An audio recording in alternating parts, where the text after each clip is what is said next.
রবিন এই সকালবেলা ঘুমিয়ে আছে, তখন তার মোবাইলে একটা কল আসে। রবিনের ঘুম ভেঙে যায়। মোবাইলটা হাতে নিয়ে দেখে তার একজন অনেক পরিচিত লোকের নাম্বার। রবিন কলটা রিসিভ করার সাথে সাথে ফোনের ওপাশ থেকে বলে, বস, পেয়ে গেছি আপনার একজন শিকারকে। কাকে পেয়েছিস বল। জাফর ইকবালকে পেয়ে গেছি। কি করব এখন বলেন? শোন রাজু, তুই ওকে আমাদের গোডাউনে নিয়ে যা, আমি আসতেছি সেখানে। ঠিক আছে বস, তাই করছি আমরা। এই বলে ফোন কেটে দেয় রাজু। আর রবিন শোয়া থেকে উঠে ফ্রেশ হওয়ার জন্য চলে যায়। আসুন, এর ভিতরে আপনাদেরকে সবকিছু খুলে বলি। রবিন বড়লোক বাবার বড়লোক ছেলে, টাকা পয়সার কোনো অভাব নেই। ভার্সিটির মেধাবী ছাত্রদের মধ্যেও একজন তিনি। তার বাবা রফিক সাহেব একজন এমপি। রবিনের পরিবারে ছিল মা বাবা, বড় ভাই, ভাবি আর তাদের একটা ছেলে নীরব, নাম 1 বছর বয়স। আর রবিন, এই তাদের সুখের পরিবার। রবিনের মাঝে ছিল না কোনো বড়লোকের ভাব। সে সব সময় সাধারণভাবে চলাচল করতে পছন্দ করত। রবিনের বাবা এমপি হওয়ায় তাদের অনেক নাম ডাক ছিল এলাকায়। সাধারণ মানুষ তাদেরকে খুব ভালোবাসতেন। তার কারণও আছে। এলাকায় যত বিপদ বা যত ঝামেলা হতো সব রবিনের বাবা সামলে নিত খুব সুন্দরভাবে। মানুষের পাশে দাঁড়ানো কে কিভাবে আসে, না খেয়ে কে আসে, সব দেখাশোনা করতো সে। কিন্তু এটা তার বিরোধী দল সহ্য করতে পারতো না। রবিন ভার্সিটির একটা মেয়েকে ভালোবাসতো। মেয়েটা খুব সুন্দর ছিল, সেও রবিনকে ভালোবাসতো। তাই তাদের প্রেম ভালোবাসা খুবই ভালো চলতেছিল। একদিন রবিন ভার্সিটির মাঠে বসে আছে, তখন রুমি এসে রবিনকে বলে, রবিন, বাবা আমাকে তার বন্ধুর ছেলের সাথে বিয়ে দিতে চাই। তুমি কিছু একটা করো, আমি তোমাকে ছাড়া বাঁচবো না। তুমি কেঁদো না, আমি আসি তো, কিছু হবে না। আমি থাকতে তোমার অন্য কোথাও বিয়ে হতে দিব না। এটা মদ খায়, নেশা করে, ওকে আমার একদম ভালো লাগে না। তুমি প্লিজ কিছু একটা করো, বাবা না হলে আমাকে জোর করে বিয়ে দিয়ে দেবে। আচ্ছা, তুমি কান্না করো না, আমার সাথে আসো। কোথায় যাবো এখন আমরা? নিজের জীবনের চাইতেও বেশি বিশ্বাস করি। তুমি যেখানে নিয়ে যাবে আমাকে, আমি যাব, কিন্তু আমাকে ছেড়ে যাবে না, কথা দাও। রবিন রুমির চোখের জল মুছে দিয়ে কপালে একটা চুমু খেয়ে বলে, তোমাকে ভালোবেসেছি ছেড়ে যাওয়ার জন্য না, তোমার পাশে সারা জীবন থাকার জন্য। যত কিছু হয়ে যাক, আমি তোমাকে ছেড়ে যাব না, কথা দিলাম। রুমি রবিনের কথা শুনে ঠোঁটের কোণে একটু হাসি ফুটে ওঠে। রুমিও জানে রবিন তাকে ছেড়ে যাবে না কোথাও, কিন্তু তারপরও মনের ভিতরে একটা ভয় করতে থাকে। রবিন রবিন তার নিজের বাইকে উঠে রুমিকে উঠতে বলে রুমি উঠে পড়ে বাইকে। কেউ কোনো কথা বলতেছে না। রবিন বাইক নিয়ে আসে একটা বাড়ির সামনে, বাইক থামিয়ে রুমিকে বলে, এখন নামতে পারো তুমি। আমরা কোথায় এসেছি? এটা আমাদের বাড়ি, আমরা আমাদের বাড়িতে এসেছি। আমার না খুব ভয় করতেছে, যদি তোমার মা বাবা আমাকে মেনে না নেয়। আগে ভিতরে চলো, পরে বুঝতে পারবা তারা কেমন।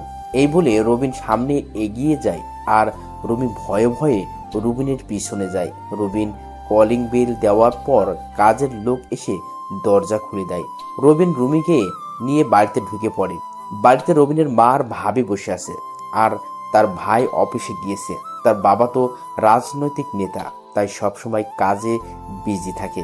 রবিন ভিতরে ঢোকার পরে তার সাথে রুমিকে দেখে রবিনের মা রবিনকে বলে, কে মেয়েটি? দেখতে অনেক সুন্দর। মা, ওকে আমি ভালোবাসি। বাবাকে কল দিয়ে বলো বাসায় আসতে, তখন সবাইকে বুঝিয়ে বলবো। আচ্ছা ঠিক আছে, তাহলে যা, ওকে তোর রুমে নিয়ে যা, ফ্রেশ হয়ে দুজনে নিচে আয়। আমি তোর বাবা আর তোর ভাইয়াকে আসতে বলি। ঠিক আছে মা, তবে বলো একটু তাড়াতাড়ি আসার জন্য, খুব জরুরি দরকার আছে। এই বলে রবিন রুমির হাত ধরে তার রুমে নিয়ে যেতে থাকে। আর রুমি তো এখনো ভয় পেয়ে আছে, সাথে অবাক হচ্ছে। এটা ভেবে রবিন তার মাকে বলে দিল তাকে ভালোবাসে, আর তার মা কিছুই বলল না। রবিন রুমিকে রুমে এনে বলে, এই যে ওয়াশরুম, তুমি যাও, ফ্রেশ হয়ে এসো। আচ্ছা, তখন তোমার মাকে এসব কথা বলতে তোমার ভয় করলো না? ভয় করবে কেন? মা জানে আমি কখনো কোনো ভুল কাজ করব না। মানুষ মানুষকে ভালোবাসতেই পারে, ভালোবাসার মানুষকে আপন করে নিতেই পারে। এখানে দোষের কিছু আছে? হুম, তোমার মা না খুব ভালো। আমারও বাবা অনেক ভালো, তাকে আমি বুঝিয়ে বললে তিনি বুঝতে পারবেন সবকিছু। তাই যেন হয়, না হলে কিন্তু আমি তোমাকে না পেলে সুইসাইড করব বলে দিলাম। এটা বলার সাথে সাথে রবিন রুমিকে টান দিয়ে শক্ত করে জড়িয়ে ধরে বলে, আর একটা উল্টো পাল্টা কথা বলবে না। তোমাকে আমি হারতে দিলে তো। সত্যি রবিন, আমি তোমাকে অনেক ভালোবাসি, তোমাকে ছাড়া আমি বাঁচবো না। আমি জানি তো পাগলি, আমি তোমাকে ছেড়ে কোথাও যাব না। তুমি যাও, এখন ফিরে শুয়ে আসো আগে। রুমি রুবিনের মুখের দিকে তাকিয়ে মুচকি হেসে চলে যায়। ফ্রেশ হওয়ার জন্য কিছু সময় পর রুমি বের হয়, তারপর রবিন যেয়ে ফ্রেশ হয়ে নেয়। রবিন আসলে দুজনে নিচে নেমে যায়। নিচে নেমে দেখে রবিনের বাবা আর ভাইয়া এখনো আসেনি। রবিন রুমিকে তার মায়ের সামনে নিয়ে যায়। রবিনের মা যে কিছু বলতে যাবে তার আগেই রুমি তার পা ধরে সালাম করে। তিনি রুমিকে উঠিয়ে বলে, তোমার নাম কি মা? আন্টি, আমার নাম রুমি ইসলাম। বাহ, খুব সুন্দর নাম। কোন ক্লাসে পড়াশোনা করো তুমি? আপনার ছেলের সাথেই পড়াশোনা করি। আচ্ছা, বসো এখানে। আর এই হলো আমার বড় বৌমা, রবিনের বড় ভাইয়ের বউ। রুমি যেয়ে রবিনের ভাবির পায়ে সালাম করতে নিলে তিনি রুমিকে ধরে ফেলে, তারপর বলে, আমাকে এভাবে সালাম করতে হবে না বোন, আসো আমার পাশে বসো এখন। এতক্ষণ রবিন রুমির কাণ্ড দেখেছে দাঁড়িয়ে দাঁড়িয়ে। এবার রবিন তার মাকে বলে, মা, বাবা আর ভাইয়াকে ফোন করেছো? করেছি, তারা চলে আসবে এক্ষুনি। তুই বস এখানে। ভাবি নীরব কোথায়? ঘুমিয়ে আছে, এতক্ষণ খেলা করেছে, এখন ঘুমিয়ে আছে। ও ঠিক আছে তাহলে। তো কতদিন হলো তোমাদের প্রেম ভালোবাসা? রুমি লজ্জা পেয়ে যায় এমন কথা শুনে। তখন রবিন তার ভাবিকে বলে, প্রায় 4 বছর হবে। ভালো। এতদিন প্রেম ভালোবাসা চালিয়ে গেছো, আর ভাবিকে বললে না? আসলে রবিন তার ভাবিকে বোনের মতো জানে। তার কোনো বোন না থাকায় আর ভাবির সাথে সব শেয়ার করে, শুধু এটা কোনোদিন বলেনি। আসলে ভাবি হয়েছে কি। আচ্ছা থাক, আর বলতে হবে না তোমার। রবিন তার ভাবির কথা শুনে হেসে দেয়। এর ভিতর বাড়ির কলিং বেল বেজে ওঠে। কাজের লোক যেয়ে দরজা খুলে দেয়। দরজা দিয়ে ঢুকে রবিনের ভাই আর তার বাবা দুজনে ভিতরে ঢুকে রুমের দিকে তাকিয়ে আছে। কিছু বলতে যাবে তার আগেই রবিন মা বলে, তোমরা ওকে চিনবে না, যাও রুমে যেয়ে ফ্রেশ হয়ে আসো, তারপর সব বলতেছি তোমাদেরকে। ঠিক আছে, যাচ্ছি। তারপর রবিনের বাবা আর ভাইয়া চলে যায় ফ্রেশ হওয়ার জন্য। কিছু সময় পর রবিনের বাবা নিচে নেমে আসে। তার পিছনে দিয়ে রবিনের ভাইয়াও নীরবকে কোলে করে নিয়ে আসে। রবিন নীরবকে দেখে হাত বাড়িয়ে দেই কোলে নেওয়ার জন্য। নীরব সাথে সাথে রবিনের কোলে ঝাঁপিয়ে পড়ে। তখন রবিনের ভাবি হাসতে হাসতে বলে, আমি বুঝি না নীরব রবিনের জন্য এত পাগল কেন। রবিনকে দেখলেই হলো, তার কোলে যাবেই। এটা হলো আমার জাদু ভাবি। তোমরা সবাই বসো, রবিন তোমাদের সাথে কিছু কথা বলবে। রবিন, তুই তোর কথা বলা শুরু কর। রবিন তার মায়ের কথা শুনে রুমির দিকে প্রথমে তাকায়, দেখে রুমি ভয়ে মাথা নিচু করে বসে আছে। তখন রবিনের বাবা বলে, হ্যাঁ, তুই বলা শুরু কর, কি বলবি? বলবো? তার আগে বলে নেই আমার কথার মাঝে কেউ কোনো কথা বলবে না, যা বলার পরে বলবে। ঠিক আছে, তুই বল, তোর কথার মাঝে কেউ কোনো কথা বলবে না। প্রথমেই বলে নেই ও হলো রুমি ইসলাম। আমরা একে অপরকে ভালোবাসি প্রায় 4 বছর হবে। ও আমার সাথে পড়াশুনো করে, বাসা এই জায়গায়। ওর বাবার নাম মিজান চৌধুরী, ছোট একটা ব্যবসা করে। তিনি তার বন্ধুর ছেলের সাথে ওকে বিয়ে দিতে চায়। ছেলেটা নাকি নেশা করে, তাই ও আমাকে বলল আমি কিছু একটা করার জন্য। আমি ওকে খুব ভালোবাসি, তাই সোজা বাসায় নিয়ে আসি। এখন আমি ওকে বিয়ে করতে চাই। যদি বলো বিয়ের পর ওকে খাবার পোশাক দেওয়ার জন্য আমাকে কাজ করতে হবে, তাও আমি রাজি আছি। কিন্তু ওকে আমি হারাতে পারবো না। ওর মাঝে কোনো স্বার্থ নেই। ওর চোখে আমি আমার জন্য সত্যিকারের ভালোবাসা দেখেছি, তাই আমি ওকে হারাতে চাই না। এখন তোমরা বলো তোমাদের মতামত কি, আর তোমরা এখন আমাদের জন্য কি করতে পারবে ওটা বলো। রবিন এটা বলে চুপ করে যায়, মাথা নিচু করে বসে আছে। তার বাবা কিছু সময় ভেবে বলে, কাউকে ভালোবাসা তো আর দোষের কিছু না। যে যাকে ভালোবাসে সে তাকে পেতে চাইবে। কিন্তু কোনো তার বাবা মেয়েকে একটা নেশা করা ছেলের সাথে বিয়ে দিতে চায়, এটা আগে জানা দরকার। বাবা, হয়েছে তো, মেয়েকে ইচ্ছে করে খারাপ দিকে ঠেলে দিবে নাকি? আমার মনে হয় আমাদের তার বাবার সাথে কথা বলা প্রয়োজন। তুমি কি বলো? আমি কি এখন কথা বলবো তার বাবার সাথে? রবিনকে উদ্দেশ্য করে তার বাবা কথাটা বলল। রবিন চুপ করে কিছু একটা ভেবে বলে, বাবা, তুমিও ঠিকই বলেছো। তাই আমি বলি কি, তুমি কথা বলো, তার সাথে দেখো তিনি কি বলে। মা, তোমার বাবার ফোন নাম্বারটা আমাকে দাও দেখি। রুমিকে উদ্দেশ্য করে বলল। রুমি একটু ভয় পেয়ে যায়। ভয়ে ভয়ে রবিনের দিকে প্রথম তাকায়, রবিন তাকে ইশারায় বলে দেওয়ার জন্য। তাই রুমি ভয়ে ভয়ে নাম্বার দিয়ে দেয় রবিনের বাবাকে। রবিনের বাবা সেই নাম্বারে ফোন দেওয়ার পর একজন লোক ফোন ধরে বলে, আসসালামু আলাইকুম, কে বলছেন? ওয়ালাইকুম আসসালাম, আপনি কি মিজান চৌধুরী বলছেন? জি, আমি মিজান চৌধুরী বলছি, কিন্তু আপনি কে? আমি এমপি আব্দুল কাদের বলতেছি। আপনি নিশ্চয়ই আমাকে চিনেন। চিনি, কিন্তু আপনি আমাকে কেন ফোন দিয়েছেন? আপনার মতো এত বড় একজন লোক আমাকে কেন ফোন দিতে পারে? আপনি কি কষ্ট করে আমার বাড়িতে আসতে পারবেন? তাহলে আমি গাড়ি পাঠিয়ে দিচ্ছি। এমপি সাহেব, সমস্যা নেই, আমি আসতেছি, গাড়ি পাঠানোর কোনো দরকার নেই। রুমির বাবা ঢাকা শহরের ছোট একজন ব্যবসায়ী। তারও মোটামুটি নামডাক আছে ভালো। পরিবারে আছে রুমির একটা ছোট ভাই, রুমির মা বাবা। আচ্ছা ঠিক আছে, তাহলে আপনি আসেন, আমি আপনার জন্য অপেক্ষা করতেছি বাড়িতে। এই বলে কল কেটে দেয় রবিনের বাবা। রুমির বাবা রবীন্দ্রের বাড়ি চিনে, তাই আর কোনো সমস্যা হয় না তার। কিছু সময়ের ভিতর সে চলে আসে। দরজা দিয়ে ঢোকার পরে নিজের মেয়েকে দেখে অবাক হয়ে যায়। যে কিছু বলতে যাবে তার আগে রবিনের বাবা বলে, চৌধুরী সাহেব, আপনি এসেছেন, আসেন এখানে বসেন। আমার মেয়ে এখানে কি করতেছে? মা, তুই এখানে কেন? আমি তো কিছু বুঝতে পারছি না। রুমি রীতিমতো ভয়ে আছে, মাথা নিচু করে বসে আছে। তখন রবিনের বাবা বলে, চৌধুরী সাহেব, আপনি শান্ত হন, সব বলতেছি আমি। ঠিক আছে, বলুন। চৌধুরী সাহেব, আপনার মেয়ে আর আমার ছেলে তারা একে অপরকে ভালোবাসে। আপনি নাকি আপনার মেয়েকে আপনার বন্ধুর ছেলের সাথে বিয়ে দিতে চান, আর ছেলেটা নাকি নেশা করে। ঠিকই শুনেছেন, এখন কি করবেন বলেন? আপনি বাবা হয়ে কিভাবে নিজের মেয়েকে একটা নেশা করা ছেলের সাথে বিয়ে দিবেন?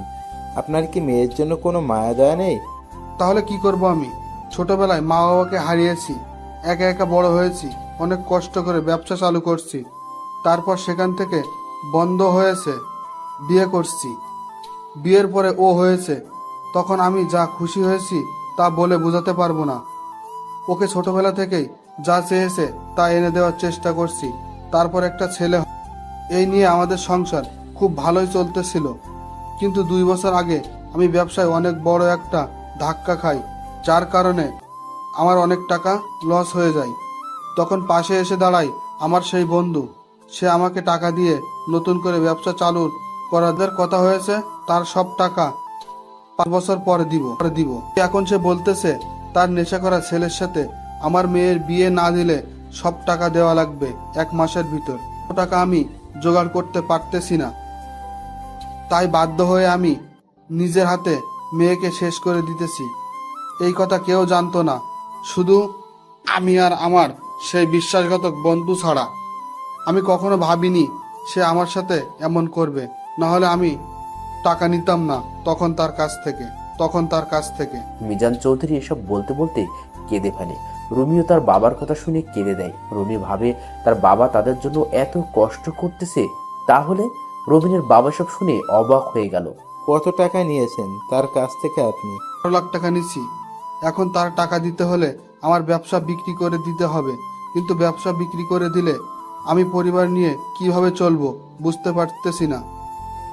তাই বাধ্য হয়ে নিজের হাতে মেয়েকে বলে দিতে হচ্ছে। আমাকে মাফ করে দিস মা, আমি তোর জীবনটা নষ্ট করে দিতেছি। বাবা, আমি তোমার বন্ধুর ছেলেকেই বিয়ে করব, তুমি কোনো টেনশন করো না, চলো। আর রবিন, আমার হয়তো তোমার কাছে কোনো ক্ষমা নেই, কিন্তু আমার কিছুই করার নেই। আমি আমার পরিবারের জন্য বিয়েটা করা প্রয়োজন, পারলে আমাকে মাফ করে দিও। আমি তোমাকে কষ্ট দিতে চাইনি, তোমাকে পাওয়ার জন্য ভালোবেসেছি, কিন্তু আমাদের ভালোবাসাটা আমার জন্য পূর্ণতা পেল না। দোয়া করি আমার থেকেও ভালো একজনকে তুমি পাবে, আমাকে তুমি মাফ করে দিও। রুমি এসব বলে কান্না করতে করতে বাড়ি থেকে বের হয়ে যায় দৌড়ে। তার পিছনে পিছনে তার বাবাও বের হয়ে যায়। রবিন পুরো অবাক নির্বাক হয়ে বসে আছে। বাড়ির সবার চোখে পানি টলমল করতেছে। রবিনের কোনো হুঁশ নেই। বাড়ির সবাই রবিনের দিকে তাকিয়ে আছে। রবিনের চোখ পেয়ে পানি গড়িয়ে পড়তেছে। রবিন ভাবতেও পারেনি তার সাথে এমন কিছু ঘটবে। রুমির ও কি দোষ যে পরিবার তাকে ছোট থেকে তিলে তিলে এতটুকু বড় করেছে, আর আজ সেই পরিবার এত বিপদের মুখে যদি তার ভালোবাসার বিনিময়ে সেই বিপদ কেটে যায়, তাহলে তার আর কি করার থাকবে? অবশ্যই পরিবারের পাশে তার থাকা দরকার। 4 বছরের ভালোবাসা শেষ হয়ে যায় একটা বিপদের কারণে। হঠাৎ রবিনের হুঁশ ফিরে আসে তার বড় ভাইয়ের কথায়। তার বড় ভাই রবিনকে বলে, কিরে, এভাবে বসে থেকে কি হবে? পারলে কিছু একটা কর। এভাবে বসে থাকলে তো কিছুই হবে না। তুই কি তোর ভালোবাসাকে অন্য কারো হাতে সহ্য করবি, নাকি এভাবে বসে থাকবি? ভাইয়া আমি এখন কি করব? আমি তো কিছুই বুঝতে পারছি না। শুধু জানি ওকে না পেলে আমি কিন্তু বাঁচবো না, আমি নিজেকে শেষ করে দিব। ও কিভাবে পারলো আমাকে এভাবে ফেলে যেতে? কান্না করতে করতে কথাগুলো বলল রবিন। তখন রবিনের বড় ভাই আবার বলে, এখানে তো আমি তার কোনো দোষ দেখছি না। তাহলে কেন তুই ওকে দোষ দিচ্ছিস? তুই কি কখনো পারতি আমরা বিপদে পড়লে আমাদেরকে ফেলে যেতে? না ভাইয়া, পারতাম না, কিন্তু আমি এখন কি করব বলো? এক কাজ কর, তুই মিজান চৌধুরীর বন্ধুর সাথে কথা বলে দেখ সে কি বলে। যদি কোনো মতো তাকে হাতে আনতে পারিস তাহলে রুমি তোর হয়ে যাবে ইনশাল্লাহ। কিন্তু তাকে এখন আমি কোথায় পাবো ভাইয়া? বাবা, আমি খোঁজ করে দেখতেছি। এখন তুই রুমে গিয়ে একটু রেস্ট নে, যা। আমি তাকে খোঁজ বের করে তাকে বলবো। ঠিক আছে বাবা, তুমি তাহলে তাকে খুঁজে বের করো, আমি আসি এখানে। রবিন সোফায় বসে আছে। তার বাবা ফোন করে মিজান চৌধুরীর বন্ধুর ব্যাপারে সব খোঁজ লাগিয়ে দিয়েছে। অন্যদিকে রুমি তার বাবার সাথে বাড়িতে যেয়ে দৌড়ে তার রুমে চলে যায়। রুমে যেয়ে দরজা বন্ধ করে দিয়ে অজস্র কান্নায় ভেঙে পড়ে। রুমির মা এসে মিজান চৌধুরীকে জিজ্ঞেস করলে মিজান চৌধুরী আজকে কি কি হয়েছে সব বলে দেয়। মিজান চৌধুরীও চোখের কোণে পানি চলে আসে। রুমির ছোট ভাই এবার ক্লাস 8ম শ্রেণীর ছাত্র, পড়ালেখায় মোটামুটি ভালো, নাম রেহান। সেও তার বোনের বিয়ের কথা শুনে মন খারাপ করে আছে, তাও যদি বিয়েটা হয় একটা নেশাখোরা ছেলের সাথে। রুমির মা রুমির দরজার সামনে যেয়ে দরজায় আওয়াজ করে বলে দরজা খোলার জন্য, কিন্তু রুমির দরজা খোলার কোনো নাম নেই। রুমির মাও কান্না করতেছে মেয়ের ভালোবাসার কথা শুনে। তিনি ভাবতেছে আজ তাদেরকে সুখী করার জন্য তার মেয়ে নিজের ভালোবাসাকে মাটি চাপা দিয়ে একটা নেশা করা ছেলেকে বিয়ে করার জন্য রাজি হয়ে গেছে। রুমি বিছানায় শুয়ে শুয়ে কান্না করতেছে শুধুমাত্র রবিনের জন্য। সে রবিনকে চিরকালের জন্য হারাতে বসেছে। এই জন্য সে কি পারবে রবিনকে ছাড়া থাকতে? কিন্তু কি করবে, পারতো তো হবেই, না হলে যে তার পরিবার ধ্বংস হয়ে যাবে। রুমি কান্না করতে করতে চোখে ঘুম চলে আসে, তাই ঘুমিয়ে যায়। রুমির বাবা এসে রুমির মাকে নিয়ে যায় রুমে। রুমি বাবা দীর্ঘ নিঃশ্বাস, তার মেয়ে তাদেরকে বিপদের মুখে ফেলে কোনো অঘটন ঘটাবে না এই দিকেও রবিনকে সবাই বুঝিয়ে শুনিয়ে রুমে নিয়ে যায়। রবিন রুমে যেয়ে মোবাইলটা বের করে রুমির সাথে তোলা ছবি দেখে কান্না করে দেয় আর একা একা বলতে থাকে, বিশ্বাস করো আমি তোমাকে ছাড়া থাকতে পারবো না। আমি যে কোনো কিছুর বিনিময়ে হলেও তোমাকে পেতে চাই। আমি তোমাকে পাওয়ার জন্য সব করতে পারি, তোমাকে আমি পেয়ে ছাড়বো। দেখো তুমি। রবিন নিজের রুমে এভাবে রুমের ছবি নিয়ে কান্না করে আর কথাগুলো বলল। অন্যদিকে রুমিও ঘুমিয়ে আসে। দুপুর গড়িয়ে বিকেলের সময় রুমের ঘুম ভেঙে যায়। ঘুম ভাঙার সাথে সাথে সকালের ঘটনা মনে পড়ে যায়, তাই কিছু সময় নিজের অজান্তেই চোখের পানি ফেলল রুমি। তারপর গোসল করার জন্য চলে যায়। কলটা ছেড়ে দিয়ে কান্না করতে করতে গোসল শেষ করে রুমে। গোসল করা শেষ হলে জামাকাপড় পরে রুমের দরজা খুলে দেয়। দরজা খোলার সাথে সাথে রুমির মা দৌড় দিয়ে রুমিকে জড়িয়ে ধরে কান্না করতে করতে বলে, মা তুই ঠিক আছিস তো? এমন কেউ করে নাকি? তুই দরজা বন্ধ করাতে আমরা কত ভয় পেয়ে গিয়েছি তুই জানিস? মা ছাড়ো, আমি একদম ঠিক আছি, আমার কিছুই হয় নাই। এই দেখো। মা চল কিছু খেয়ে নে, সেই সকাল থেকে তো কিছুই খাসনি তুই। মা আমার এখন কিছুই ভালো লাগতেছে না, আমি এখন কিছুই খাবো না। 4 দিন পর তোর বিয়ে ঠিক করেছে ছেলের বাবা, তখন তো কিছুই খাবে না। তাই এখন থেকে কিছু খেয়ে নে, না হলে যে আবার গলা দিয়েও খাবার নামবে না। আজকে তাহলে তুমি আমাকে খাইয়ে দাও। হ্যাঁ মা চল, আমি তোকে খাইয়ে দেব। জানি না জীবনে কোন পাপ করেছি যার জন্য আজ তোকে নেশা করা একটা ছেলের সাথে বিয়ে দিতে হচ্ছে। রুমির মা কান্না করতে করতে বলল রুমিকে। তখন রুমি মিথ্যা হাসি দিয়ে বলে, মা, আমি তাকে সত্যিই ভালোবেসেছি। তার সাথে আমার সম্পর্ক হলো 4 বছরের, আর তোমাদের সাথে সম্পর্ক হলো সারা জীবনের। তাহলে আজ তোমাদের বিপদে আমি তোমাদের মেয়ে হয়ে কিভাবে পিছিয়ে যাব বলো? হোক সে আমার ভালোবাসা, তাই বলে কি আমি আমার পরিবারকে ফেলে যাব নাকি এমন বিপদে? হতে পারে আমি তার কপালে ছিলাম না, তাই এমন হয়েছে আমার সাথে। আচ্ছা এখন চলো, খিদে পেয়েছে খুব। রুমির কোনো খিদে পায় না, সে এই কথা থেকে বের হওয়ার জন্য এমনটা বলেছে। এইদিকে রুবিন রুমে শুয়ে আছে, চোখে ঘুম নেই। তখন রুবিনের ভাবি এসে তাকে বলে, রবিন, তুমি কি ঘুমিয়ে আছো? না ভাবি, ঘুমায়নি। কিছু বলবে নাকি? আচ্ছা তাহলে নিচে আসো, বাবা তোমাকে ডাকতেছে। এই বলে রবিনের ভাবি চলে যায়। রবিন শোয়া থেকে উঠে নিচে নেমে দেখে তার বাবা আর ভাই বসেছে সোফায়। রবিন যে সোফায় বসে মাথা নিচু করে তার বাবাকে বলে, বাবা তুমি নাকি আমাকে ডেকেছো? মিজান চৌধুরী খোঁজ পেয়ে গেছি। তার নাম রহিম শিকদার, বাসা পাশের শহরে। কালকে ও তার সাথে দেখা করবে। আমি কষ্ট করে একজনকে দিয়ে রাজি করিয়েছি। ঠিক আছে বাবা, কিন্তু কোথায় দেখা করবে কিছু বলেছে নাকি? আমাদের এই রেস্টুরেন্টে আসার জন্য বলেছি। সে বলেছে সকাল 10টার মধ্যে আসবে। রবিনের বাবার 2টা রেস্টুরেন্টে আছে ঢাকা শহরে। রবিন মাঝে মাঝে একটার দেখাশোনা করে। ঠিক আছে বাবা, আমি তাহলে 10টার মধ্যে সেখানে থাকবো। আর তোমাকে অনেক অনেক ধন্যবাদ বাবা। রবিনের বাবা কিছু না বলে মুচকি হাসলো। এখন রবিনের কাছে অনেকটা ভালো লাগতেছে। রবিন ভাবতেছে সে রুমিকে যেভাবেই হোক পেতে চাই। রবিন আবার নিজের রুমে চলে যায়। পরের দিন সকালবেলা সেই সময় মতো রবিন সেখানে যেয়ে উপস্থিত হলো। রবিন একজন লোককে বসে থাকতে দেখে তার কাছে যেয়ে বলে, আপনি কি মিস্টার রহিম শিকদার? লোকটি বলল, আমি। আপনি মনে হয় রবিন, বসেন। রবিন বসার পর লোকটা বলে, দেখুন, আমি সবই শুনেছি, আপনাদের কথা আমি সব শুনলাম, কিন্তু আমার কিছুই করার নেই। আমি তার থেকে টাকা পাবো। এখন সে আমার টাকা দিতে পারবে না, তাই তার মেয়েকে আমি আমার ছেলের জন্য নিব। আমার ছেলে নেশা করে, এই জন্য সব টাকার বিনিময়ে মাফ করে দিলাম। কিন্তু আপনি তো তাকে সময় দিয়েছিলেন 5 বছরের, তাহলে 2 বছরের টাকা নেবেন কেন? আমার টাকা আমার যখন মন চায় তখন নিব। এখানে তো কোনো স্টেম সই করা হয় না যে 5 বছর পরই নিব। কিন্তু আমি ওই মেয়েকে ভালোবাসি, সে মেয়েও আমাকে ভালোবাসে, তাই আমি তাকে বিয়ে করতে চাই। আপনি প্লিজ আমাদের সম্পর্কটা নষ্ট হতে দিয়েন না। রবিন হাত জোর করে লোকটাকে কথাগুলো বলল। লোকটা রবিনের কথা শুনে হাসতে হাসতে বলে, ভালোবাসা এখন কোনো ভালোবাসা চলে না রে, এখন চলে শুধু টাকার ভালোবাসা। যদি আপনি তাকে সত্যিই ভালোবেসে থাকেন, ওকে, তাহলে আমি তার বাবার কাছ থেকে যত টাকা পাবো দিয়ে দেন, তাহলে আমি আপনাদের মাঝখান থেকে সরে যাব। আপনাকে 12 লক্ষ টাকা দিলে আপনি সরে যাবেন আমাদের মাঝখান থেকে? তাই, এছাড়া আমার আর কিছুই করার নেই। ঠিক আছে, আমি টাকার মিল করতে পারলে রাতে আপনাকে ফোন দিয়ে জানাবো। ওকে, গুড বয়, চেষ্টা করো নিজের ভালোবাসাকে পাওয়ার জন্য। এই বলে রহিম সিকদার উঠে চলে যায়। আর রবিন অনেক চিন্তিত হয়ে যায়, কিভাবে এত টাকা জোগাড় করবে সে। এসব ভাবতে ভাবতে বাড়িতে চলে আসে। অন্যদিকে রুমিদের বাড়িতে বিয়ের আয়োজন হতেছে মোটামুটি ভালোই।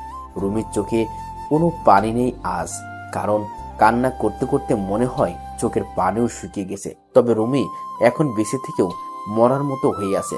তার হাতে কিছুই করার নেই ভালোবাসার মানুষটার কাছে যাওয়ার, কারণ আজ যে পরিবারের জন্য নিজের ভালোবাসাকে কোরবানি দিয়েছে। দিন চলে যায়, রাত হয়ে যায়, এভাবে চলে আসে বিয়ের দিন। রুমিকে বিয়ের পোশাকে বউ সাজিয়ে বসিয়ে রেখেছে। রুমির কোনো হেলদোল নেই, মুখে কথা নেই। রুমির মা বাবারও মন খারাপ, ছোট ভাইটাও কোনো আনন্দ করে না। বিয়ের সাজে বাড়িটা মোটামুটি ভালোই সাজানো হয়েছে। সকাল থেকে পাক শাক করে শেষ করেছে। দুপুর গড়িয়ে বিকেল হবে, কিন্তু বর আসার খবর নেই। সবাই পড়ে যায় টেনশনে। রুমির বাবা অনেক চিন্তিত হয়ে তার বন্ধুর মোবাইলে কল দেওয়ার পর তারা জানায় এ বিয়ে হবে না, তার ছেলেকে এখানে বিয়ে করাবে না। রুমির বাবা এটা শুনে আরো বেশি চিন্তিত হয়ে যায়। সে এখন কি করবে না করবে কিছুই ভাবতে পারতেছে না। এখন তার মেয়েকে কে বা বিয়ে করবে, এসব ভেবে চিন্তায় পড়ে যায়। আবার মনে মনে একটু খুশিও হয় নেশা করা ছেলের সাথে মেয়ে বিয়ে দিতে না পেরে। মুহূর্তের মধ্যে এই কথা সবাই জেনে যায়। রুমি এসব শুনে অনেক খুশি হয়ে যায়। মানুষ বলাবলি করতেছে রুমি নাকি অপায়া, রুমির নাকি চরিত্র খারাপ। এটা জেনে ওরা বিয়ে করতে আসে নাই। জানেন তো মানুষ একটা শুনলে আরেকটা বানিয়ে বলতে পছন্দ করে বেশি। আমাদের সমাজের মানুষের কারণে অনেক সম্পর্ক নষ্ট হয়ে যায়, তাই সবার মন মানসিকতা বদলানো দরকার। হঠাৎ কিছু গাড়ি আসার শব্দ শুনে সবাই বাইরের দিকে আগ্রহ নিয়ে তাকায়। রুমির বাবা মানি মিজান চৌধুরী এক মনে সেই দিকে তাকিয়ে আছে। গাড়ি এসে এক জায়গায় থামানো হয়। সবাই তাকিয়ে আছে কে আসছে এটা ভেবে। একটা গাড়ি থেকে নেমে আসে রবিনের বাবা আর ভাইয়া। তাদেরকে দেখে রুমির বাবা তাদের কাছে যেয়ে বলে, আসসালামু আলাইকুম, আপনারা এখানে? ওয়ালাইকুম আসসালাম। আমরা বিয়েতে এসেছি। কিন্তু বিয়ে তো হবে না, তারা ফোন দিয়ে জানিয়েছে তার ছেলেকে নাকি এখানে বিয়ে করাবে না। আমরা জানি, আর সেজন্যই তো আমরা এসেছি আপনার মেয়েকে আমাদের বাড়ির বউ করে নিতে। প্লিজ আর না করবেন না, এখন তাহলে মান সম্মান সব চলে যাবে। ঠিক আছে, তাই হবে। প্রয়োজনে আমি আমার দোকান বিক্রি করে ওর টাকা দিয়ে দিব। যেহেতু আমার মেয়ের নিবে না, তাহলে তো টাকা দেওয়াই লাগবে। আচ্ছা আসুন ছেলেকে নিয়ে। বিআই সাহেব, আপনার টাকার চিন্তা করতে হবে না, আমরা সব মিটিয়ে দিয়ে এসেছি এখানে। সব টাকা আপনার জামাই দিয়েছে, বিনিময়ে তাকে আপনি মন ভরে দোয়া করবেন, তারা যেন সুখী হতে পারে সারা জীবন। কি আপনারা কেন আমার টাকা দিয়েছেন? আমার ছেলে কি আপনার ছেলে হতে পারে না? আর ছেলে হয়ে বাবার বিপদে না এগিয়ে আসলে এটা কেমন দেখায় বলেন? রুমির বাবা রবিনের বাবার কথা শুনে আর কিছু বলতে পারলো না। তার চোখে পানি চলে আসে। রবিনের ভাই যে রবিনকে গাড়ি থেকে নামিয়ে আনে। আচ্ছা তাহলে আপনাদের কি আগের কি ঘটনা হয়েছে ওটা বলি। সেদিন রবিন টাকা কিভাবে জোগাড় করবে এসব ভাবতে ভাবতে বাড়িতে চলে যায়। বাড়িতে যাওয়ার পরে তার বাবা বলে, এসেছে তাহলে কি কথা হলো তার সাথে? বাবা সে রুমিকে দেওয়ার জন্য রাজি হয়েছে, কিন্তু বিনিময়ে তাকে বিনিময়ে কি চাইছে? বাবা বিনিময়ে সে তার পুরো টাকা পেতে চায়।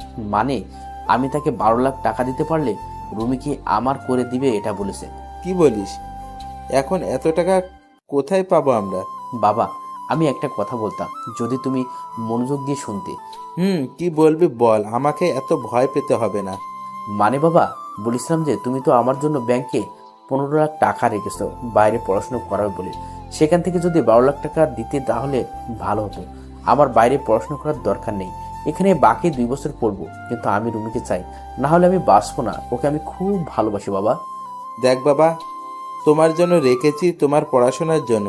এখন তুমি যদি বাইরে পড়াশোনা না করে এখানে পড়তে চাও তাহলে ওটা তোমার ব্যাপার, আর তুমি তোমার টাকা দিয়ে কি করবে করো, আমার কোনো সমস্যা নেই।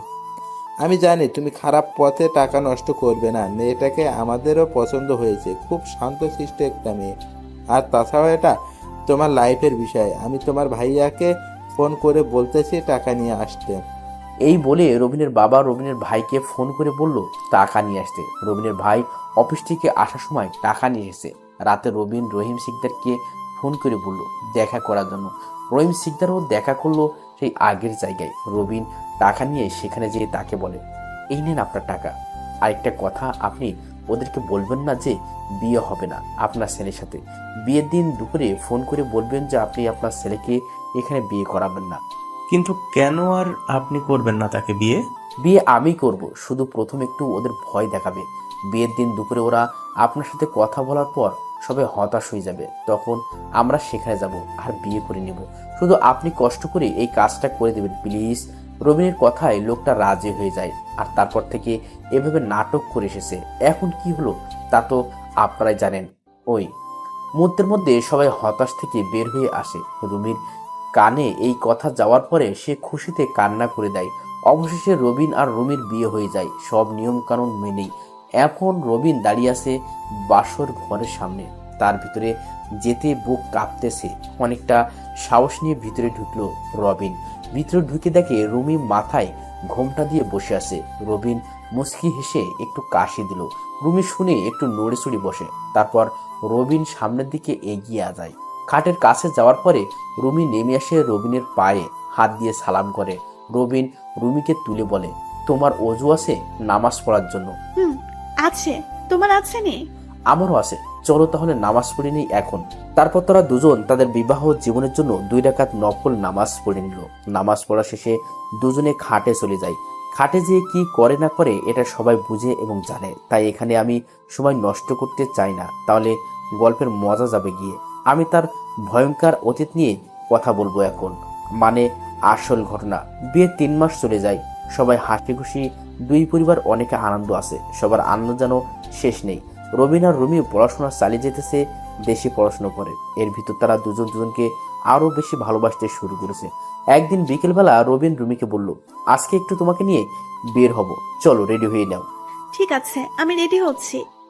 তবে আজকে বের হলে কিন্তু আমাকে নিয়ে অনেক ঘুরতে হবে। ঠিক আছে, তাই হবে, আমি মাকে একটু বলে আসতেছি।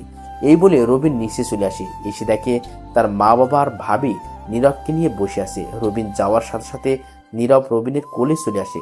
রবিন তাকে কোলে নিয়ে সবাইকে বলে, মা বাবা, আমি একটু রুমিকে নিয়ে বের হব।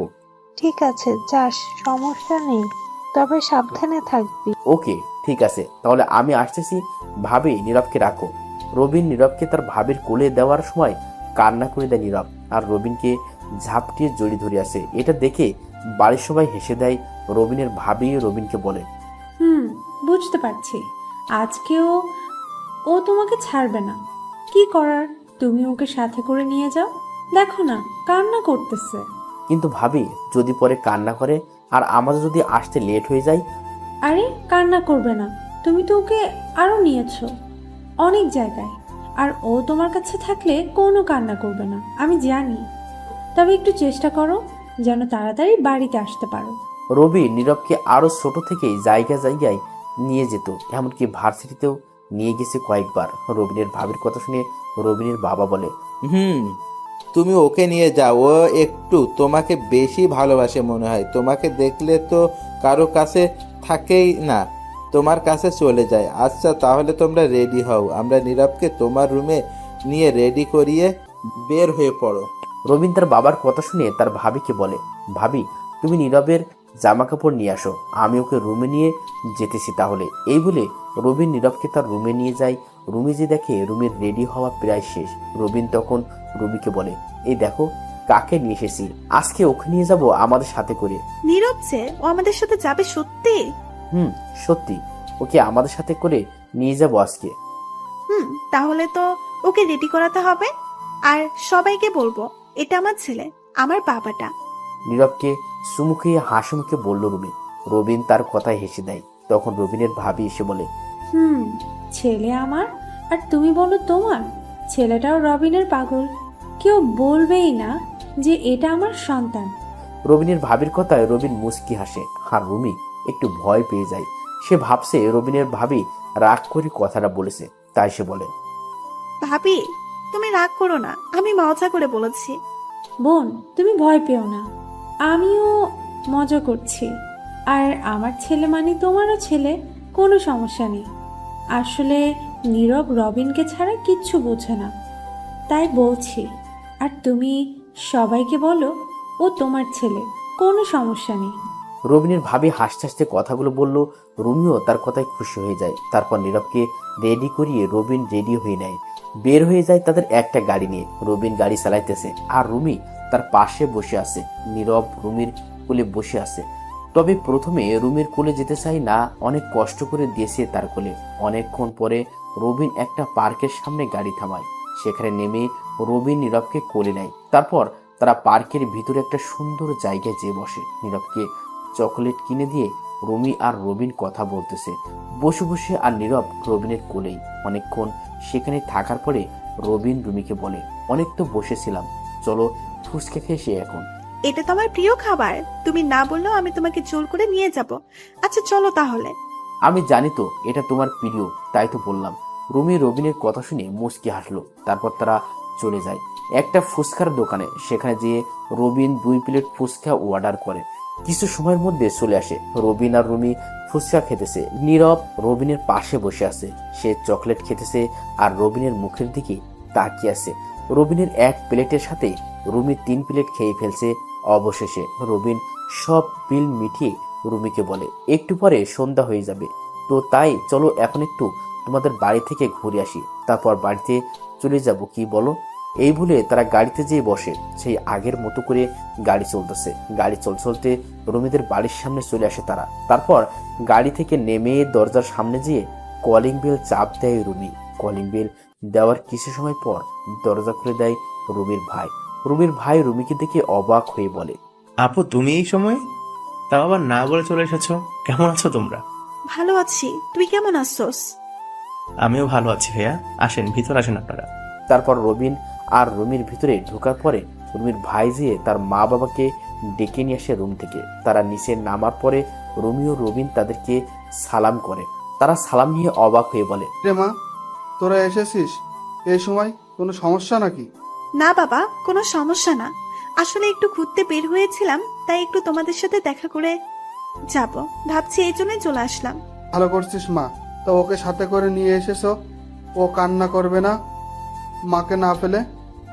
না, ও কান্না করবে না। আসলে ও তোমাদের জামাইকে ফেলে চলে, আর কিছু লাগে না। তাহলে ভালো। আচ্ছা বাবা, এসেছো যখন, তাহলে কিন্তু রাতের খাবার আমাদের এখান থেকে খেয়ে যেতে হবে। কিন্তু বাবা, তাহলে তো অনেক রাত হয়ে যাবে। আমরা অন্য এক সময় এসে থেকে যাব কিছুদিন, কিন্তু আজকে পারবো না বাবা। তা ঠিক। আচ্ছা তাহলে বসো, তোমাদের জন্য নাস্তার ব্যবস্থা করতেছি, অন্তত এটা খেয়ে যাও। আচ্ছা ঠিক আছে বাবা। রবিনের কথা শুনে মিজান চৌধুরী খুশি হয়ে রুমির মাকে বলে নাস্তা রেডি করার জন্য। রুমির মা ওদের জন্য নাস্তা রেডি করলো। নাস্তা দেওয়ার পর একসাথে সবাই নাস্তা করে নিল। তারপর কথা বলতে বলতে আরো সময় চলে যায়। রাত 8টা বেজে গেছে। এর ভিতর নীরবও ঘুমিয়ে গেছে রবিনের কোলে। তারপর রবিন আর রুমি ওদের কাছে বলে বাড়ির দিকে রওনা দেয়। রবিন নীরবকে রুমির কোলে দিয়ে সে গাড়ি চালাতেছে, আর নীরব ঘুমিয়ে আছে রুমির কোলে। রুমি রবিনকে বলে, তোমাকে অনেক ধন্যবাদ আমাকে এখানে নিয়ে আসার জন্য। ধন্যবাদ দেওয়ার কিছু নেই, তোমার খুশি আমার খুশি। রবিন আর রুমি কথা বলতে বলতে বাড়ির সামনে চলে আসে। তখন রাত বাজে প্রায় 9টা। রবিনদের বাড়িটা হলো একলা বাড়ি, মানে আশেপাশে তেমন একটা বাড়ি নেই। আর রবিন আর রুমি গাড়ি থেকে নেমে যায়। রুমির কোলে নীরবকে দিয়ে হাঁটা ধরে। দরজার সামনে সে কলিং বেল চাপ দিবে, এমন সময় রবিন দেখে দরজা মনে হয় খোলা। তাই রবিন আস্তে দরজাটা ধাক্কা দেয়। ধাক্কা দেওয়ার সাথে সাথে দরজা খুলে যায়, কিন্তু ভিতরে পুরো অন্ধকার। এটা দেখে রবিন আর রুমি ভয় পেয়ে যায়। রবিন নিজের মোবাইলটা হাতে নিয়ে লাইট জ্বালিয়ে নেয় আগে। তারপর রুমির এক হাত ধরে ভয়ে ভয়ে ঘরে ঢুকে যায়। বাড়ির লাইটের সুইচটাই হাত দিয়ে লাইট জ্বালিয়ে পিছনে ফিরে জোরে চিৎকার করে ওঠে রবিন।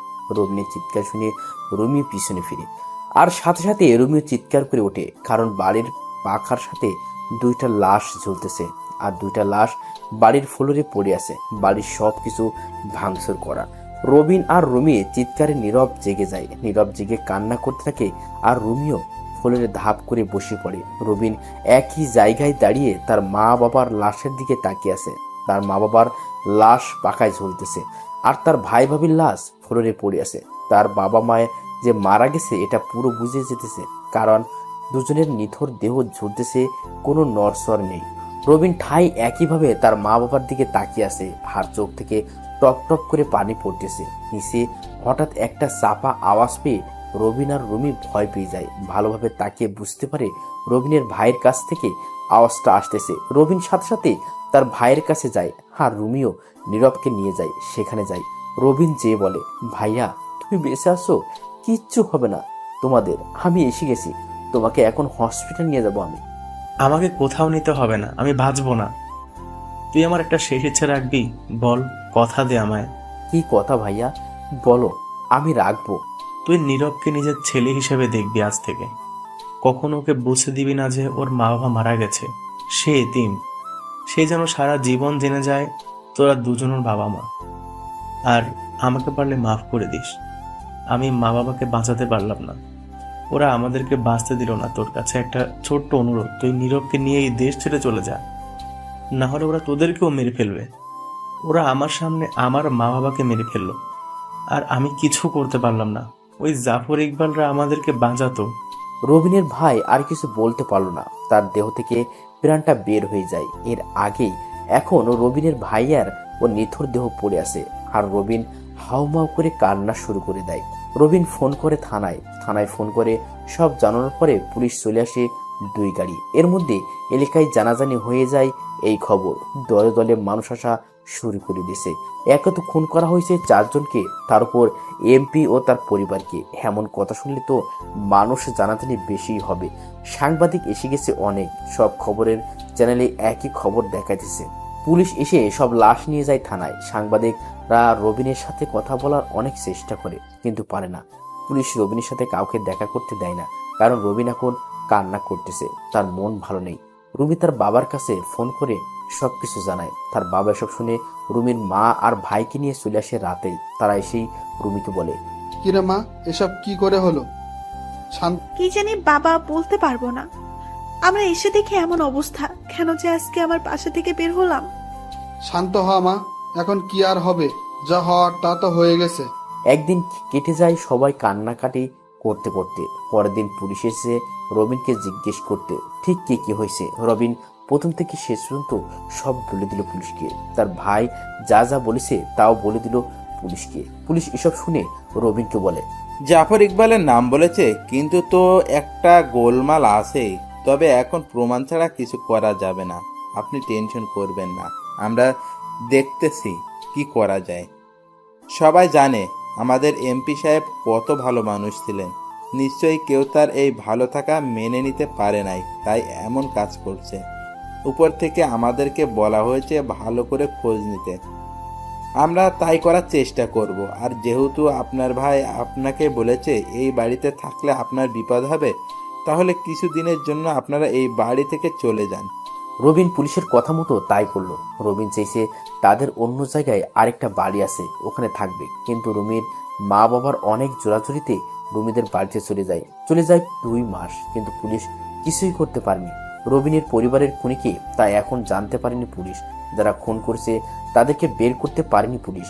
রবিনদের যত ব্যবসা ছিল তা এখন রবিনকে দেখাশোনা করা লাগে। এমনকি তার বাবার যে কাজ ছিল তাও রবিনকে সামলাতে হয়, কারণ এলাকার মানুষ চাই রবিনের বাবা যেমন ভালো মানুষ ছিল রবিনও তেমনি হবে। এই জন্য রবিন এখনো সব সামলানো লাগবে।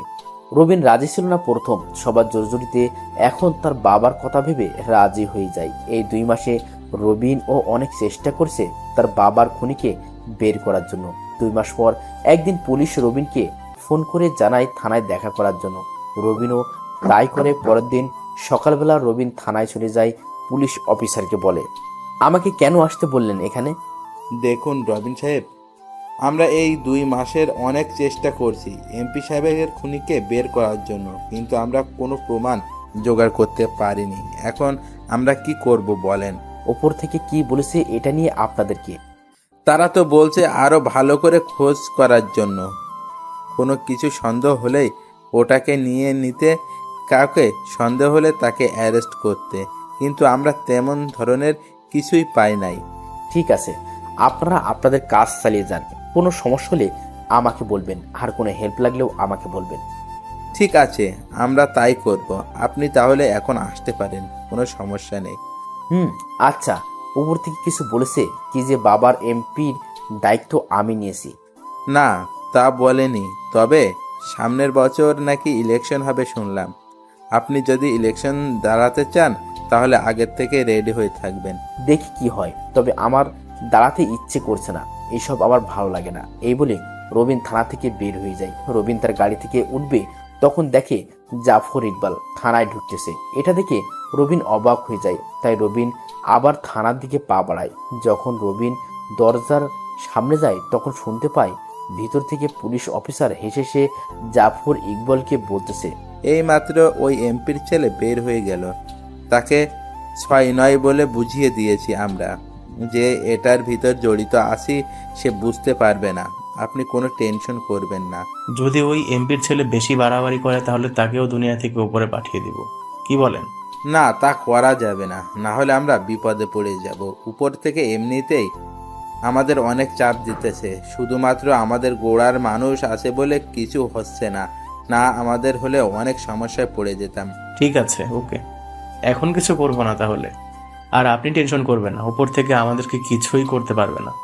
শুধু 1 বছর অপেক্ষা করতে হবে, তাহলে আমরা আমাদের রাজত্ব দেখাবো সবাইকে। ভাই, তখন খেয়াল হবে।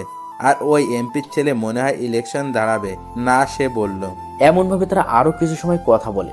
জাফর ইকবাল থানা থেকে বের হয়ে যায়। জাফর ইকবাল বের হওয়ায় আগেই রবিন লুকিয়ে যায়। জাফর ইকবাল তার গাড়ি নিয়ে চলে যায়, আর রবিন তার গাড়িতে যেয়ে বসে মনে মনে বলে, তাহলে আমার পরিবারের খুনি দুজনকে পেয়ে গেলাম। আরে, আমি তো আগেই জানতাম তোরা এটাতে জড়িত আছো। রবিন আগেই বুঝতে পেরেছে ওরা যে এই খুনে জড়িত আছে, কিন্তু রবিন আগেই ভেবে রাখছে সে তার পরিবারের খুনিদেরকে খুন করে তার প্রতিশোধ নেবে।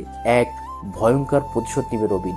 রবিন চেয়েছিল সামনের ইলেকশন সে দাঁড়াবে না, কিন্তু এখন ঠিক করেছে দাঁড়াবে। রবিন চলে যায় বাড়িতে। তারা এখন তাদের আলাদা বাসায় থাকে। বাসায় যেয়ে দেখে নীরব সবাই বসে বসে কার্টুন দেখতেছে, আর রুমি নীরবকে খাবার খাইয়ে দিতেছে। নিজের ছেলের মতোই নীরবকে ভালোবাসে রবিন আর রুমি। নীরব প্রথম মাঝে মাঝে কান্না করত, কিন্তু এখন আর করে না। আর নীরব এই কিছুদিন ধরে রবিনকে বাবা বলে, রুমিকে মা বলে ডাকা শুরু করে। ছোট বাচ্চাদের যদি অনেকদিন আপনি আপনার কাছে নিয়ে রাখেন, তাকে যদি মা বাবার মতো ভালোবাসেন, তাহলে সে আপনাদেরকেই মা বাবা বলবে, এটা শিওর। কারণ ছোট বাচ্চারা কিছু বুঝে না, তারা অনেক ভালোবাসা ফেলেই হয়। রবিন বাসায় ঢোকার পর নীরব রবিনকে দেখে দৌড়ে এসে কোলে উঠে যায়। তারপর রবিনকে বলে, বাবা, আমার জন্য চকলেট আনো না তুমি? বাবা এনেছি চকলেট, এই নাও।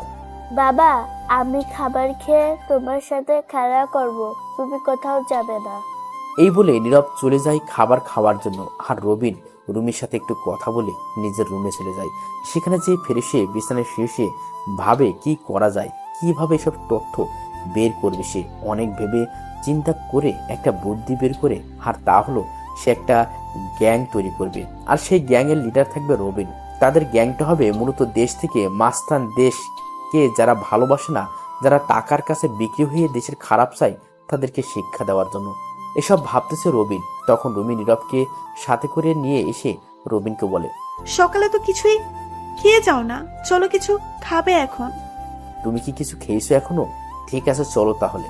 বাবা আসো আমার কাছে। নীরব রবিনের কাছে চলে যায়। রবিন তাকে কোলে তুলে নিয়ে নিচে নেমে আসে, রুমি সহ। তারপর নীরবকে কার্টুন দেখাতে দিয়ে রবিন আর রুমি একসাথে নাস্তা করে নেয়। নাস্তা করা শেষ হলে রুমি রবিনের কাছে বাচ্চাদের মতো আবদার করে বলে, আজকে কি তোমার একটু সময় হবে আমাদেরকে নিয়ে ঘুরতে যাওয়ার?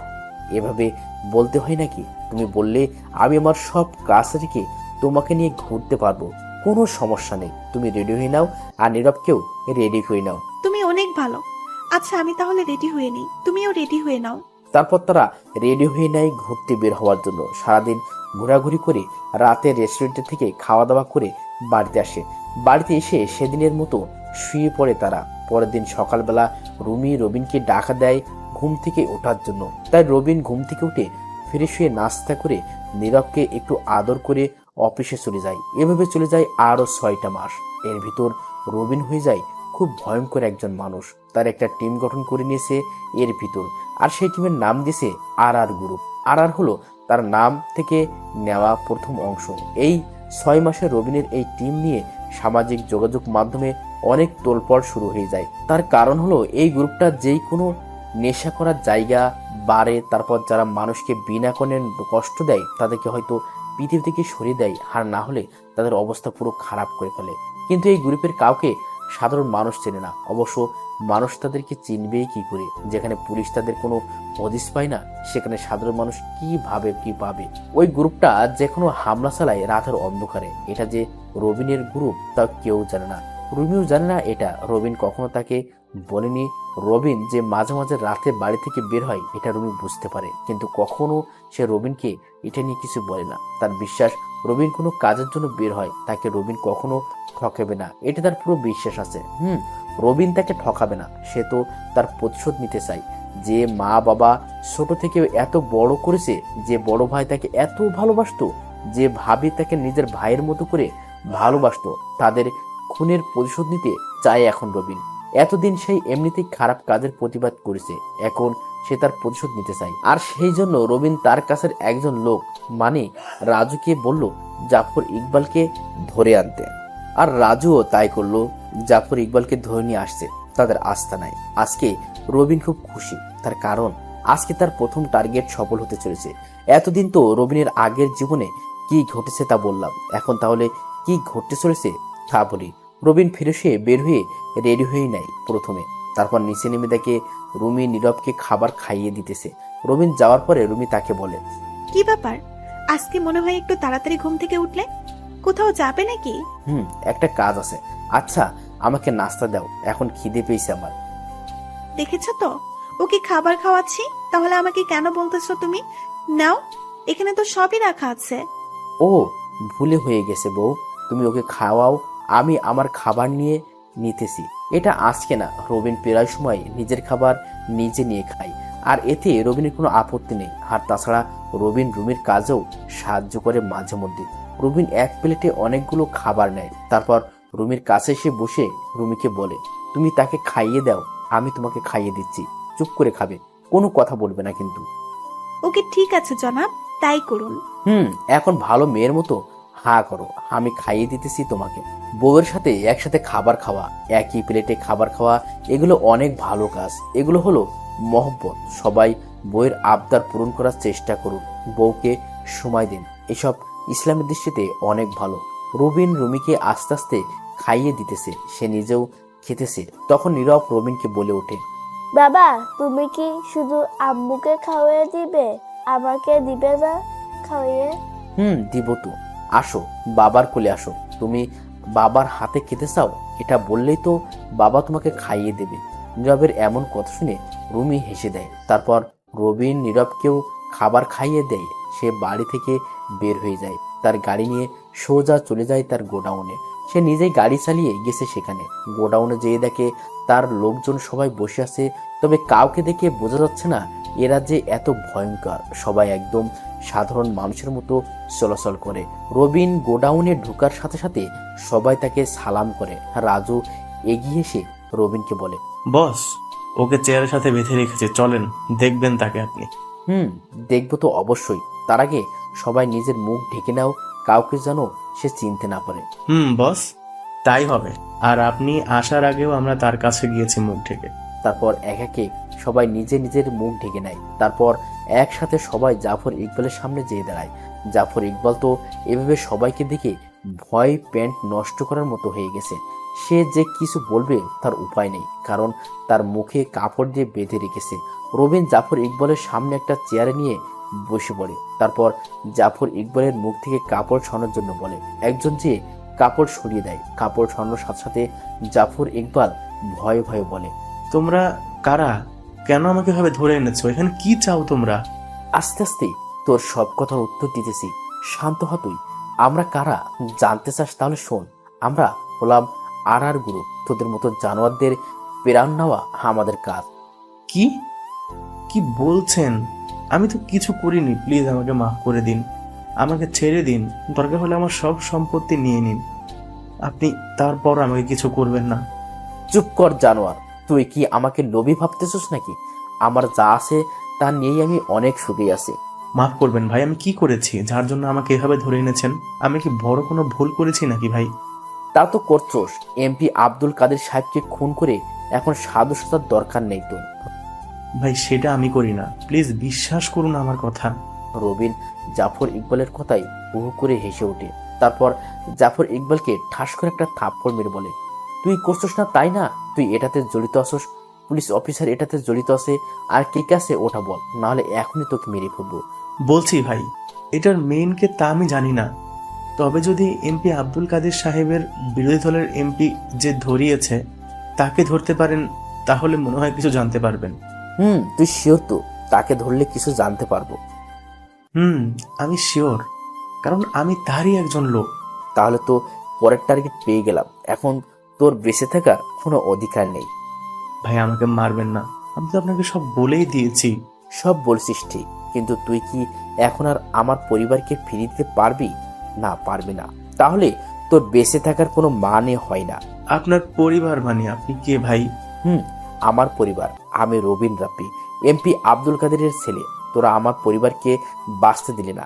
রাজু, নিয়ে আয় আমার জিনিসগুলো। রাজু রবিনের কথা মতো রবিনের কাছে একটা বক্স এনে দেয়। রবিন বক্সটা খোলার সাথে সাথে জাফর ইকবাল ভয়ে চিৎকার করে বলে ওঠে।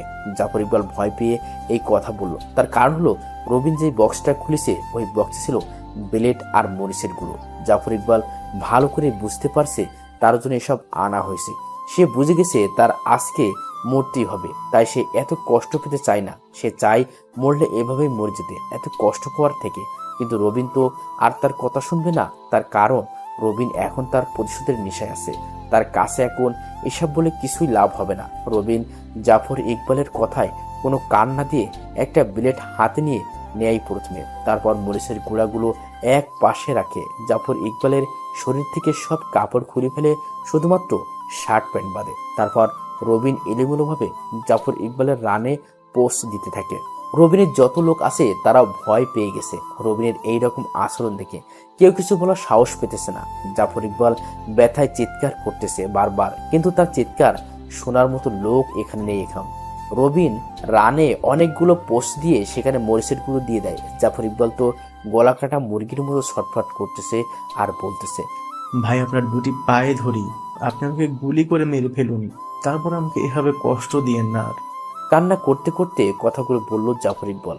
তারপর রবিন তার লোকদেরকে বলল, ওই আমি বাইরে আছি, তোরা সবাইকে একটু আদর যত্ন করে শেষ করে দে। এই বলে রবিন বের হয়ে যায় গোডাউন থেকে। আর রাজু যে একটা লাঠি এনে কয়েকটা বাড়ি মারে জাফর ইকবালের পায়ে। জাফর ইকবাল আরো কান্না করে দেয়। রাজু সবাইকে তখন বলে, এটা বলার সাথে সাথে সব লোক জাফর ইকবালের চারপাশে ঘিরে ফেলে। সবাই সবার মেশিন গান হাতে নিয়ে জাফর ইকবালের দিকে তাক করে রেখেছে। তখন রাজু আবার বলে ওঠে, আর গ্রুপ স্টার্ট ফায়ার।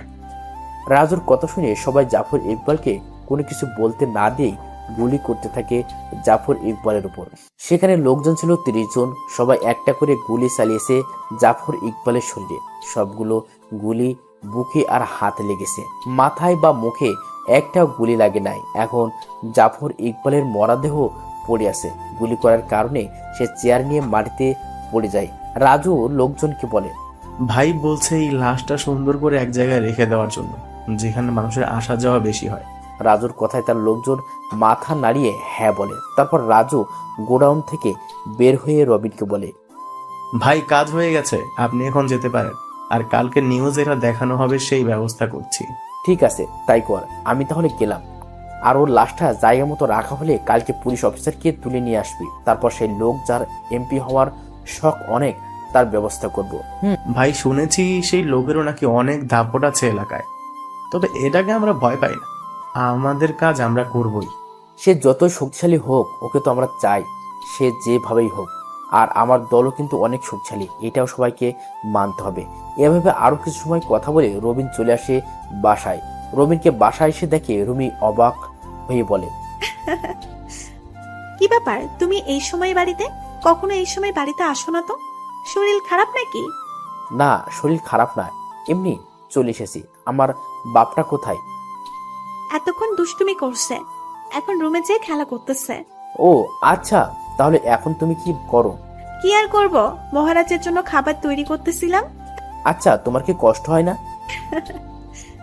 কেন কষ্ট হবে শুনি? এই যে তোমাকে কোনো সন্তান দিতে পারবো না আমি, এটার জন্য। তোমাকে একদিন বলছি না এটা নিয়ে কথা না বলতে? আমাকে সন্তান দিতে পারবে না কে বলেছে? নীরব আছে না, ওই তো আমাদের নয়নের মণি। ওই কি আমাদের সন্তান না?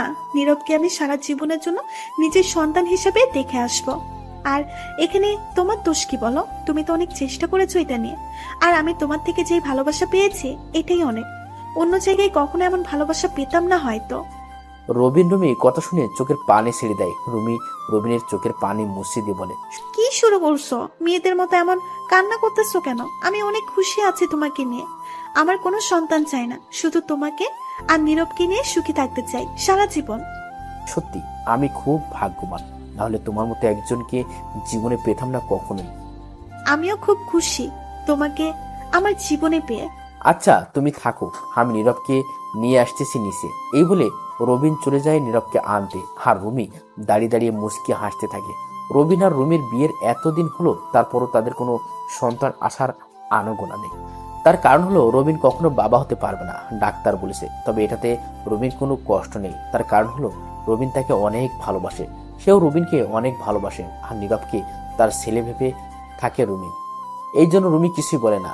রবিনও অনেক চেষ্টা করছে সন্তান হওয়ার জন্য, কিন্তু কিছুই লাভ হয়নি। রবিন রুমির কাছ থেকে চলে যায় তাদের রুমে।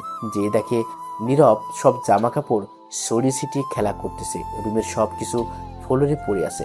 এইসব দেখে রবিন হেসে বলল, ছেলের কাছ দেখে বাবা। রবিন হেসে দেয়।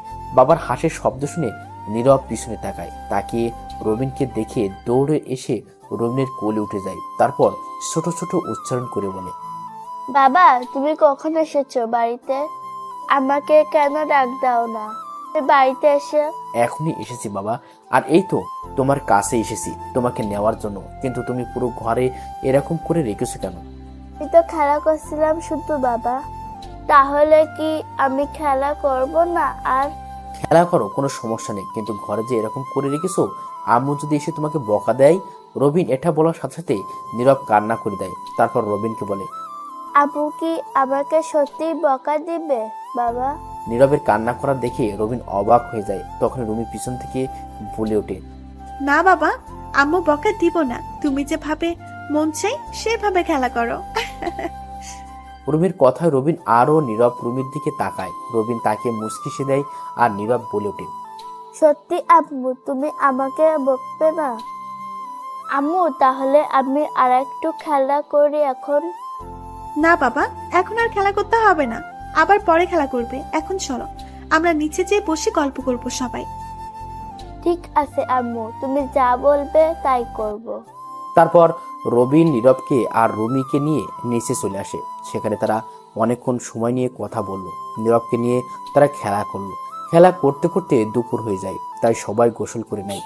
নীরবকে রুমি সবসময় গোসল করিয়ে দেয়। সবাই দুপুরে খাবার খেয়ে রবিন একটু রেস্ট নিয়ে রুমিকে বলে চলে যায় তার অফিসে। নিজের অফিস তো, তাই যখন মন চায় তখন যাওয়া যায়। অফিসে যেয়ে কিছু একটা কাজ করে রাতের বেলা চলে আসে রবিন। তারপর টুকটাক কথা বলে দুষ্টুমি করে নীরবের সাথে। পরে সবার খাওয়া দাওয়া করে ঘুমিয়ে যায়। অন্যদিকে রাজুরা সবাই রেডি হয়ে আসে কখন সুযোগ পাবে এটার আশায় যে জাফর ইকবালের লাশটা সুন্দরভাবে এক জায়গায় রাখতে পারে।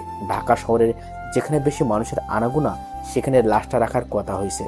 অবশেষে সেই সুযোগ পেয়ে গেল রাত 3:30। তারা লাশটা খুব সুন্দর করে রাস্তার মাঝখানে দড়ি দিয়ে বেঁধে ঝুলিয়ে রেখেছে। গায়ে কিছুই ছিল না, শুধু শর্ট প্যান্ট ছিল একটা।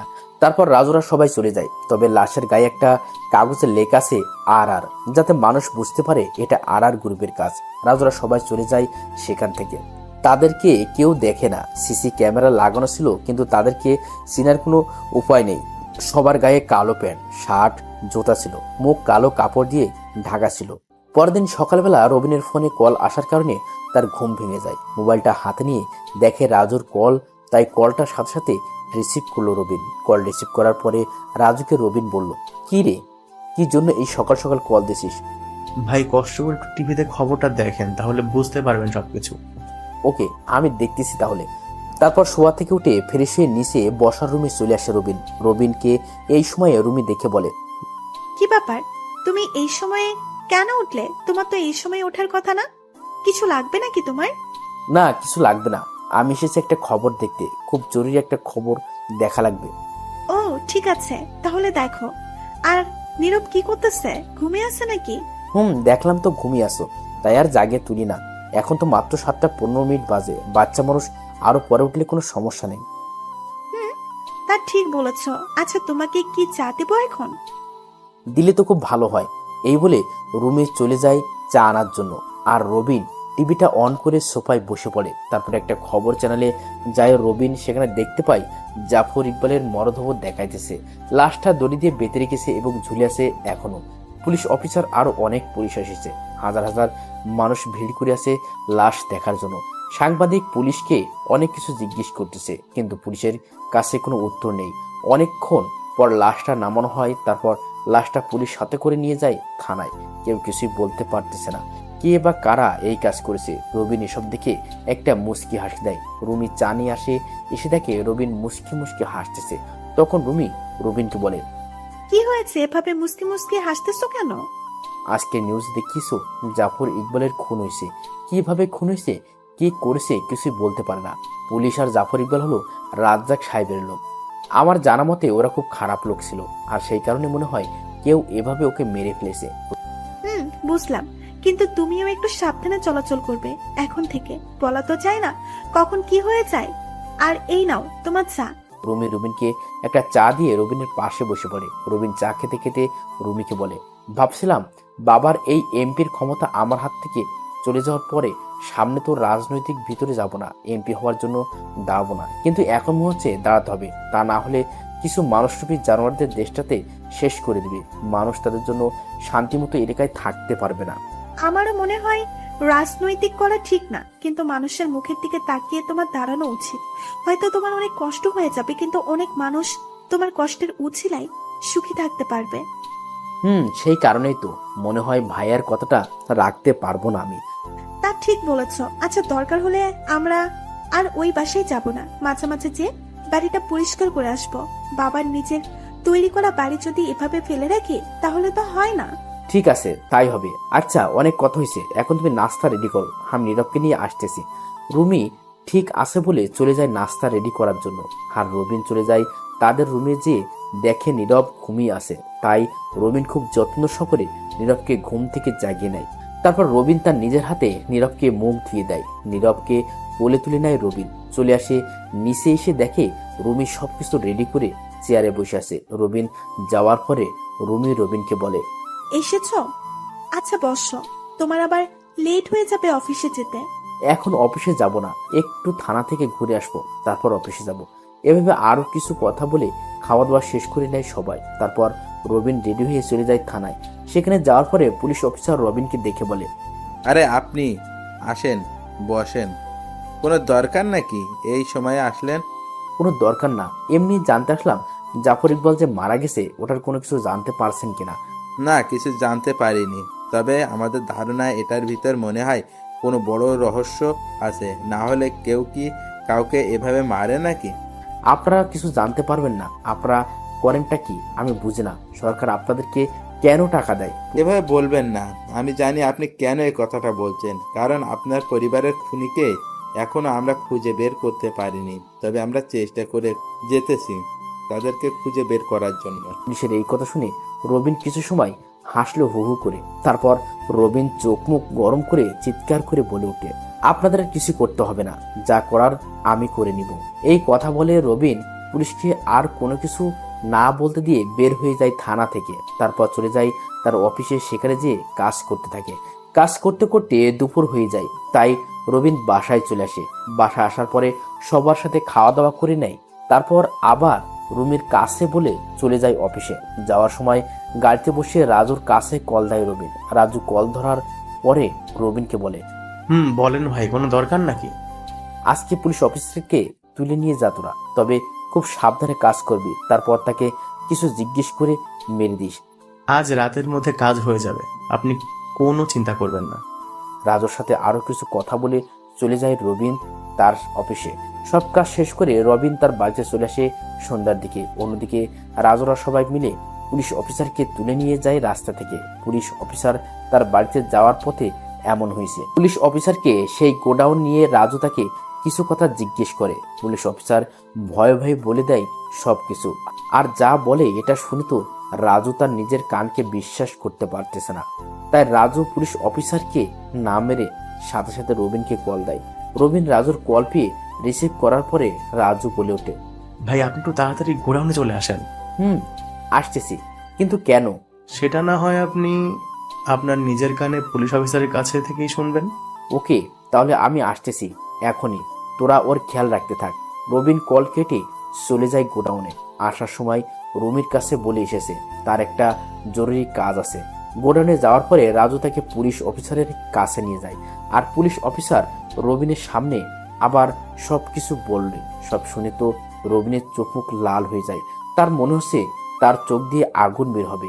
এখন রবিন সাথে সাথে পুলিশ অফিসারকে গুলি করে মেরে ফেলে। তারপর কি হয়েছে এবং পুলিশ অফিসার কি এমন বলল সব জানার জন্য অপেক্ষা করতে থাকুন। পরবর্তী পর্ব খুব দ্রুতই আপলোড করা হবে। ধন্যবাদ সবাইকে। গল্পটি কেমন হয়েছে অবশ্যই কমেন্ট বক্সে কমেন্ট করবেন।